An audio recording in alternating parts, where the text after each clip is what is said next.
لیکن انہیں اپنا وہ بددعا کرنا یاد ہے اور وہ کہتے ہیں کہ میں تمہاری مدد نہیں کر سکتا.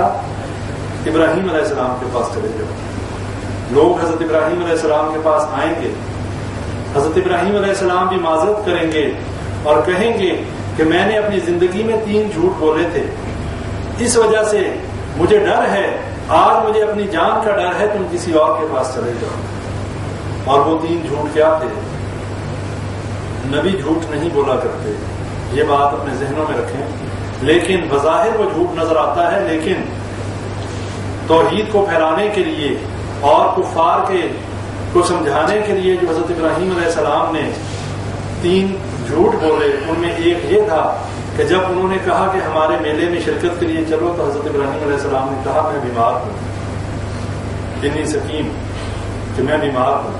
اس لیے کہ جب وہ میلے پہ جاتے تو پیچھے حضرت ابراہیم علیہ السلام نے ان کے باطل الہوں کا کلا کما کرنا تھا. حضرت ابراہیم علیہ السلام نے ان بتوں کو پاش کرنا تھا, اور یہ انبیاء کرام کی سنت ہے. انبیاء کرام, صحابہ کرام کی یہ سنت ہے کہ شرک کے اڈوں کو مٹانا, اور جہاں پہ اللہ کے علاوہ غیر اللہ کی عبادت ہوتی ہو, انبیاء کرام ہمیشہ ایسے اڈوں کو ختم کرتے رہے. اور جب وہ لوگ میلے پہ چلے گئے تو ابراہیم علیہ السلام نے سارے بتوں کو جو ہے بالکل ان کا بیڑا غرق کر کے, ان کے ٹکڑے کر کے, ایک بڑے بت کو چھوڑ دیا اور کلہاڑا جو ہے وہ اس کے کاندھے پہ رکھ دیا. اب دوسرا جھوٹ, جب وہ لوگ واپس آئے انہوں نے پوچھا بھی ہے ابراہیم یہ کس نے کیا؟ کہنے لگے یہ بڑے والا جو ہے اس سے پوچھو, یہی سب سے بڑا ہے, اسی نے کیا ہے, ان کو سمجھانے کے لیے. اور پھر انہوں نے کیا کہا, ابراہیم یہ تو بولتا ہی نہیں, نہ یہ سنتا ہے نہ بولتا ہے. حضرت ابراہیم علیہ السلام نے تف ہے تمہارے اوپر, لعنت ہے تم پہ, نہ بولتا ہے نہ کچھ کرتا ہے, اور تمہارا الہ ہے, تمہارا مشکل کشا ہے. اور تیسرا, جب فرعون کے پاس سے گزر ہوا, حضرت ابراہیم علیہ السلام اپنی بیوی کے ساتھ, تو وہاں کا جو بادشاہ جو فرعون تھا اس کی یہ عادت تھی کہ جب بھی کوئی ایسا شخص گزرتا کہ جو اپنی بیوی کے ہمراہ ہوتا تو وہ اس کی بیوی پہ قبضہ کر دیتا, اور اگر کوئی باپ یا بھائی ساتھ ہوتا تو اس عورت کو وہ چھوڑ دیا کرتا. اب جب بادشاہ کی نیت کا پتہ چلا تو حضرت ابراہیم علیہ السلام نے اپنی بیوی سے کہا کہ اگر وہ پوچھے تو تم کہنا میرے بارے میں کہ میرا بھائی ہے, اور ساتھ یہ فرمایا کہ اس دنیا میں اس وقت میرے اور تمہارے علاوہ مومن کوئی نہیں, اور مومن مومن کا بھائی ہوتا ہے, بھائی بہن ہوتے ہیں, اس رشتے سے ہم بھائی بہن ہیں, اس میں کوئی غلط بات نہیں تھی. تو یہ وہ 3 باتیں تھیں جس وجہ سے حضرت ابراہیم علیہ السلام نے کہا کہ مجھے آج ان باتوں سے بھی اللہ سے ڈر لگتا ہے کہ اللہ کہیں مجھے ان باتوں پہ پکڑ نہ دے, کسی اور کے پاس چلے جائے. حضرت موسیٰ علیہ السلام کے پاس جائیں گے, حضرت موسیٰ علیہ السلام بھی یہی کہیں گے کہ میرے سے غلطی ہوئی تھی اپنی زندگی میں نے ایک شخص کو جو ہے قتل کر دیا کہ جس کا مجھے حق نہیں تھا, آج مجھے اپنی جان کا ڈر ہے, میں تمہاری کوئی مدد نہیں کر سکتا. حضرت عیسیٰ علیہ السلام کے پاس چلے جاؤ. حضرت عیسیٰ علیہ السلام کے پاس جائیں گے, وہ بھی نفسی نفسی کی بات کریں گے, میری جان کی بات کریں گے, اور حدیث میں ان کے کسی گناہ کا ذکر نہیں کیا گیا, ان کی کسی غلطی کا ذکر نہیں کیا گیا, لیکن وہ اتنا کہیں گے کہ میں تمہاری مدد نہیں کر سکتا, تم نبی صلی اللہ علیہ وسلم کے پاس چلے جاؤ. اور جب لوگ حضرت محمد صلی اللہ علیہ وسلم کے پاس آئیں گے تو نبی صلی اللہ علیہ وسلم کہیں گے ہاں میں ہی وہ ہوں, ان رہا میں ہی ہوں کہ جو یہ کام کر سکتا ہے. اور اس کے بعد نبی صلی اللہ علیہ وسلم حشر کے میدان سے چل کے اللہ کے عرش کے قریب آئیں گے اور وہاں سجدے میں گر جائیں گے, اور نبی صلی اللہ علیہ وسلم نے فرمایا کہ میں ایسی حمد و ثنا کروں گا جس کا مجھے آج پتہ نہیں. اللہ مجھے اس وقت وہ جو ہے القاء کرے گا اور میں اللہ کی ایسی حمد و ثنا کروں گا. اللہ کہے گا اے محمد صلی اللہ علیہ وسلم اپنے سر کو اٹھائیے, سفارش کریں قبول کی جائے گی, مانگیے جو مانگیں گے عطا کیا جائے گا. اور نبی صلی اللہ علیہ وسلم نے فرمایا میں اپنی امت کی سفارش کروں گا. اور یہ معاملہ 3 یا 4 دفعہ غالباً فرمایا کہ روایت کرنے والا کہتا ہے 3 یا 4 مرتبہ نبی صلی اللہ علیہ وسلم اپنے امتیوں کی سفارش کریں گے اور اس کے بعد پھر سجدے میں گریں گے. نبی اللہ تعالیٰ فرمائے گا اے محمد صلی اللہ علیہ وسلم اپنے سر کو اٹھائیے, یعنی 4 مرتبہ یا 3 مرتبہ نبی صلی اللہ علیہ وسلم اپنی امت کو جہنم سے آزاد کر کے جنت کی طرف لے کر جائیں گے.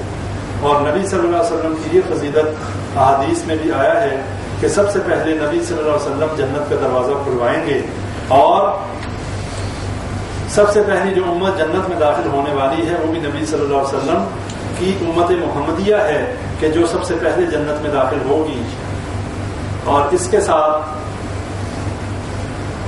جو اگلی بات آپ کو بتانا مقصود ہے وہ یہ ہے کہ یہ تمام انبیاء کرام، جو اس حدیث سے ہمیں سبق ملتا ہے وہ یہ ہے کہ انبیاء کرام کا مقام آپ لوگوں کے سامنے کہ کتنا بلند مقام ہوتا ہے، معصوم الخطا ہیں، لیکن اس وقت بڑے بڑے نبی جو ہیں وہ بھی معذرت کر لیں گے کہ ہم اللہ کے سامنے سفارش نہیں کر سکتے، کسی اور کے پاس چلے جاؤ۔ اگر آج ہمارا یہ عقیدہ ہو کہ اللہ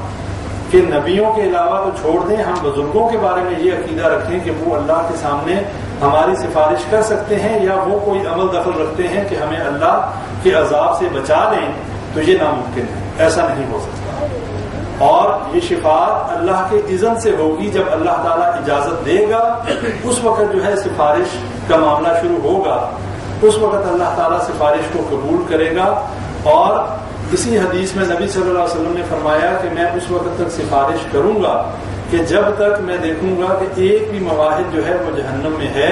یعنی کہ جب تک قرآن آڑے نہ آ جائے، جب تک قرآن کی آیات نہ بیچ میں آ جائیں کہ جن کے لیے جنت اللہ نے حرام کر دی، اور وہ لوگ ہیں جنہوں نے اللہ کے ساتھ شرک کیا، اور جن لوگوں نے اسلام کو قبول نہ کیا وہ لوگ اس شفاعت سے محروم رہیں گے۔ اور جو مسلمان ہمارے بھائی وہ یہ ذہن میں اپنے بات کلیئر کر لیں کہ ہر مسلمان کے لیے نبی صلی اللہ علیہ وسلم کی شفاعت ہے، لیکن ان کے لیے نہیں ہے کہ جو شرک کرتے ہیں اور شرک کرتے ہوئے ہی اس دنیا سے چلے گئے، وہ چاہے مسلمان ہیں چاہے کسی اور مذہب سے تعلق رکھتے ہیں، ان کے لیے شفاعت نہیں ہے۔ مسلمان کا ہونا بھی ضروری ہے اور مواحد کا ہونا بھی ضروری ہے۔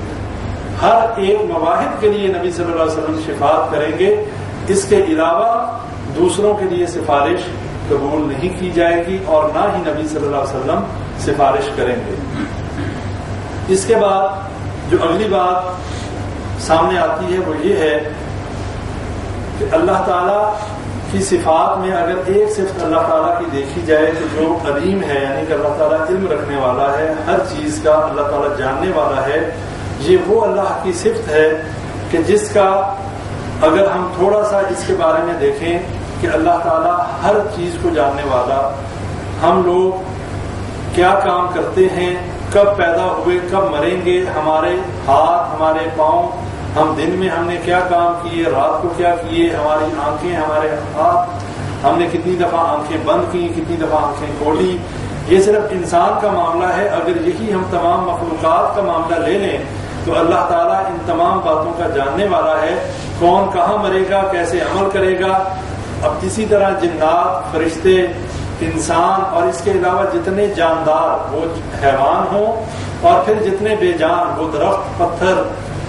اگر کوئی پتا بھی جو ہے وہ درخت سے گرتا ہے تو اللہ کے علم میں وہ بات ہے کہ یہ پتا جو گرا ہے، ایسا نہیں کہ دنیا میں کوئی کام ہو جائے اور اللہ کے علم میں نہ ہو۔ یہ بتانے کا مقصد یہ ہے کہ یہ جو صفت ایک علیم جو اللہ کی صفت ہے، اسی طرح اللہ کی بہت ساری صفات ہیں، اللہ تعالیٰ کے بہت اچھے نام ہیں، اس ایک صفت کا کوئی مقابلہ کرنے والا نہیں۔ وہ چاہے نبی ہوں، وہ چاہے ولی ہوں، وہ چاہے صحابہ ہوں، وہ فرشتے ہوں، وہ نیک لوگ ہوں، کوئی بھی اس صفت کا جو ہے مقابلہ کرنے والا نہیں۔ تو اگر ہم کسی بزرگ کو یہ سمجھیں کہ وہ ہماری اللہ کے ہاں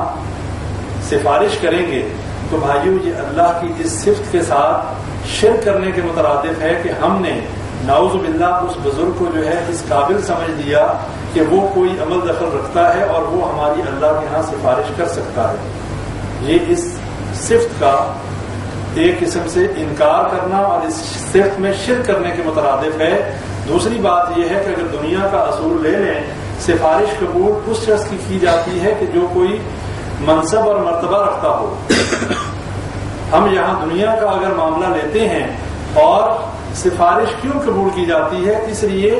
کہ اس بادشاہ دنیا کا ہے، وہ اپنے وزیر کی سفارش یا اپنے مشیر کی سفارش اس لیے مانتا ہے کہ اسے پتا ہے کہ یہ میرا مصاحب ہے، یہ میرا مدد کرنے والا ہے، اگر میں نے اس کو ناراض کیا تو ہو سکتا ہے میری حکومت میں اور میری بادشاہت میں کوئی فرق پڑ جائے، لیکن اللہ کا معاملہ تو یہ نہیں۔ اللہ تعالیٰ تو چاہے تو اللہ فرماتا ہے میں چاہوں تو عیسیٰ علیہ السلام، حضرت مریم علیہ السلام اور من فی الارض جمیعا، جو اس دنیا میں جو کچھ ہے سب کو ہلاک کر دوں، مجھے تو کوئی پوچھنے والا نہیں۔ تو اللہ تعالیٰ کسی کا سے مجبور نہیں ہے۔ اللہ تعالیٰ کو نعوذ باللہ یہ ڈر نہیں ہے کہ اگر میں نے فلاں کی سفارش نہ مانی تو میرا کوئی جو ہے تختہ الٹ دے گا، نعوذ باللہ نہیں۔ یہ دنیا کے معاملات ہیں، یہ دنیا کی مثالیں ہیں، یہ مثالیں ہم اللہ کے ساتھ جو ہے ان کو نہیں لگا سکتے۔ اللہ کسی کو معاف کرنا چاہے تو اللہ ساری دنیا کو معاف کر دے، اللہ سے کوئی پوچھنے والا نہیں۔ اور اللہ اگر ہلاک کرنا چاہے، حضرت عیسیٰ علیہ السلام، حضرت مریم علیہ السلام اور ساری دنیا، اللہ نے کہا ساری انسانیت جو کچھ ہے سب کو میں ہلاک کر دوں، میرے سے کوئی پوچھنے والا نہیں۔ اور اس آیت سے ہمیں یہ پتہ چلتا ہے کہ اللہ تبارک و تعالیٰ اتنا با اختیار ہے کہ اللہ تعالیٰ سے کوئی پوچھنے والا نہیں، اللہ سے کوئی سوال کرنے والا نہیں کہ اے اللہ تو نے یہ فلاں کام کیوں کیا۔ لیکن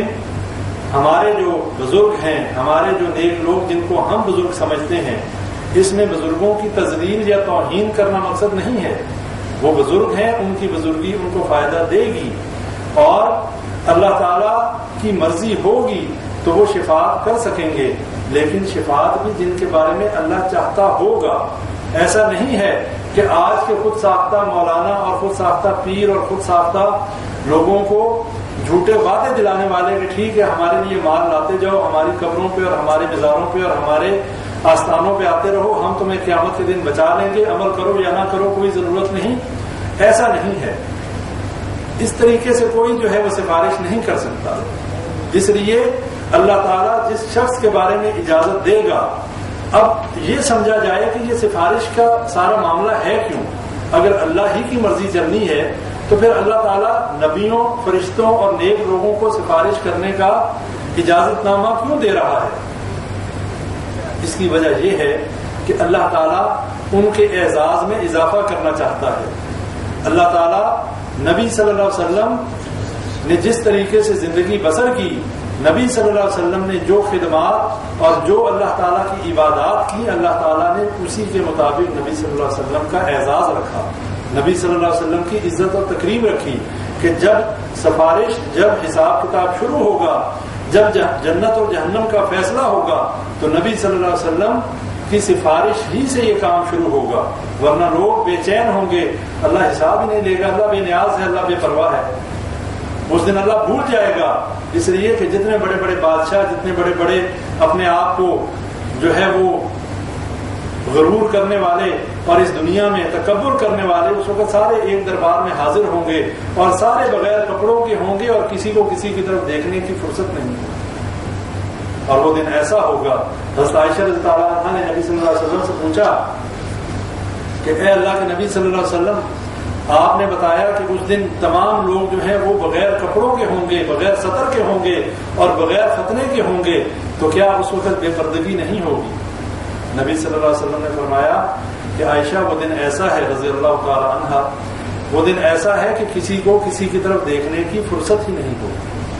کوئی ٹخنوں تک اپنے پسینے میں شرابور ہوگا، کوئی ٹانگوں تک، کوئی پیٹ تک، کوئی گردن تک، اور کوئی اپنے پسینے میں ڈبکیاں کھا رہا ہوگا، اور یہ پسینہ اس کے گناہوں کے حساب سے ہوگا۔ اور بھائیوں یہ بات یاد رکھیں، جہاں پر بھی اللہ تعالیٰ نے سفارش قبول کرنی ہے وہاں پر اعمال صالح بہت ضروری ہیں، اللہ پر ایمان لانا اور نیک اعمال کرنا۔ نبی صلی اللہ علیہ وسلم کی شفاعت اس شخص کو سب سے پہلے پہنچے گی کہ جس کا ایمان مضبوط ہوگا، جس کے اعمال صالح زیادہ ہوں گے، جو بدکار ہوگا، جس کے برائیاں زیادہ ہوں گی، اس تک اللہ کے نبی صلی اللہ علیہ وسلم کی شفاعت بہت دیر سے پہنچے گی۔ اور اس کے ساتھ ہی وسیلے کے حوالے سے قرآن میں آیت ہے یا ایھا الذین آمنوا اتقوا اللہ وابتغوا الیہ الوسیلہ،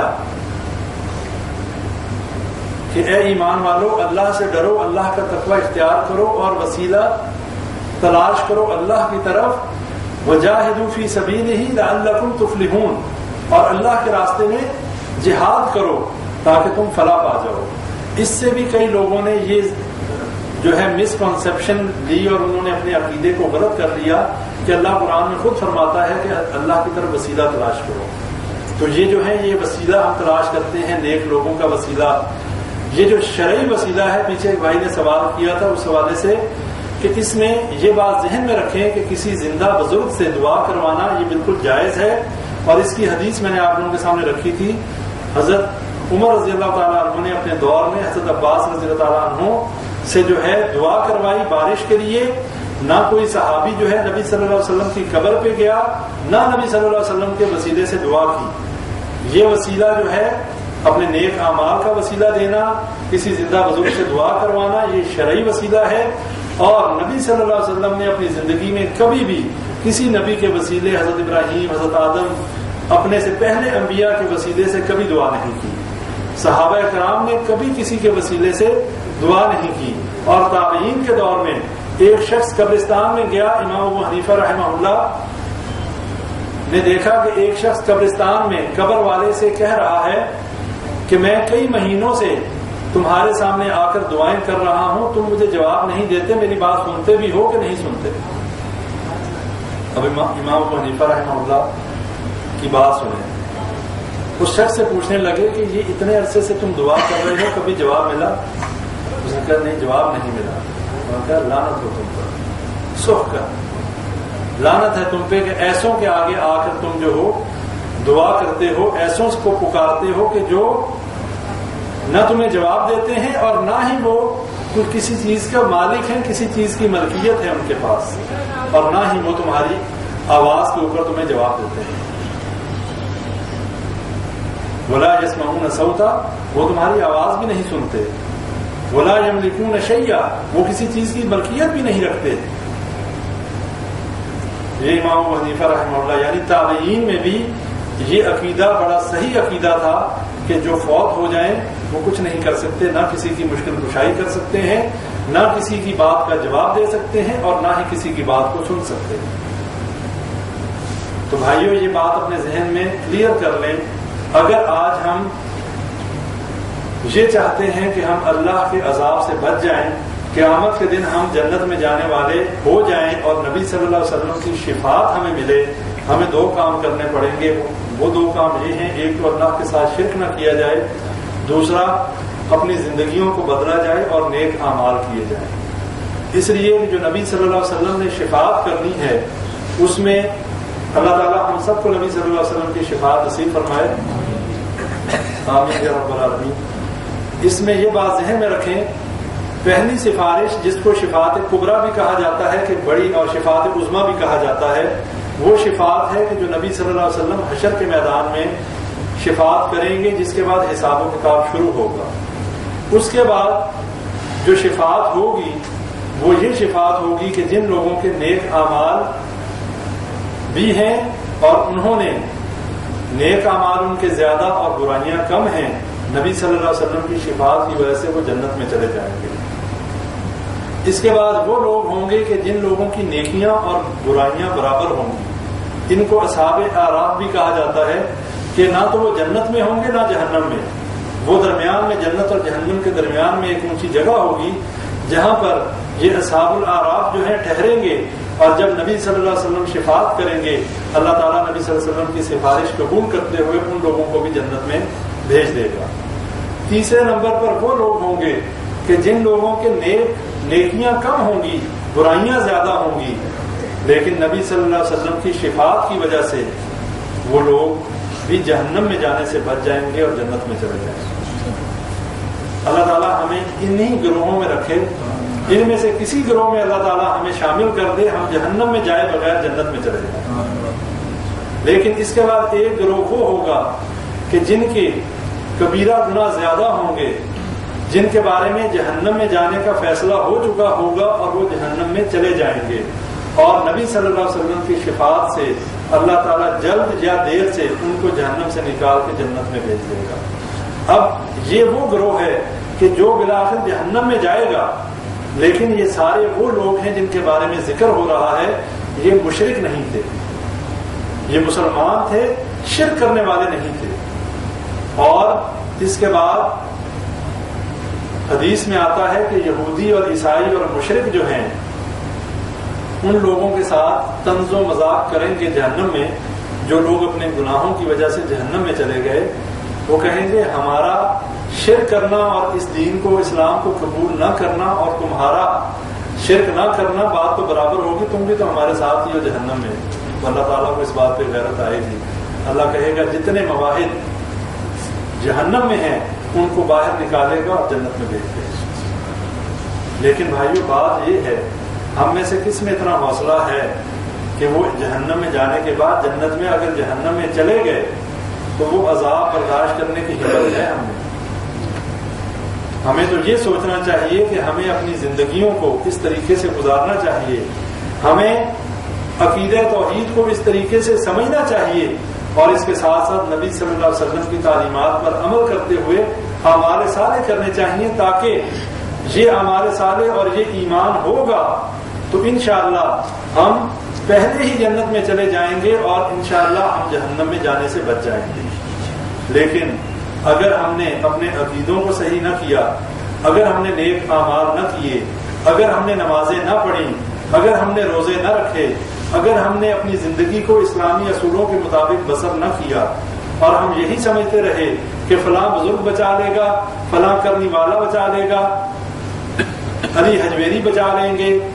معین الدین چشتی بچا لیں گے رحمہ اللہ، اور عبد القادر جیلانی رحمہ اللہ بچا لیں گے، تو بھائیو یہ باتیں ساری اپنے ذہنوں سے نکال دیں۔ یہ جتنی شفاعت ہے یہ مشروط ہے، اور شفاعت جو ہونی ہے اللہ کے حکم سے اور اللہ کی اجازت سے ہونی ہے۔ اگر لاکھوں میں بھی پیر قادر عبد الجیلانی رحمہ اللہ کے مرید ہوں تو کوئی بھی اس بات کی گارنٹی نہیں دے سکتے، اور نہ ہی پیر عبد القادر جیلانی یہ کہہ سکتے ہیں کہ میں اللہ سے کہوں گا اتنے لاکھ میرے مرید ہیں، اللہ سب کو جنت میں دے دیں۔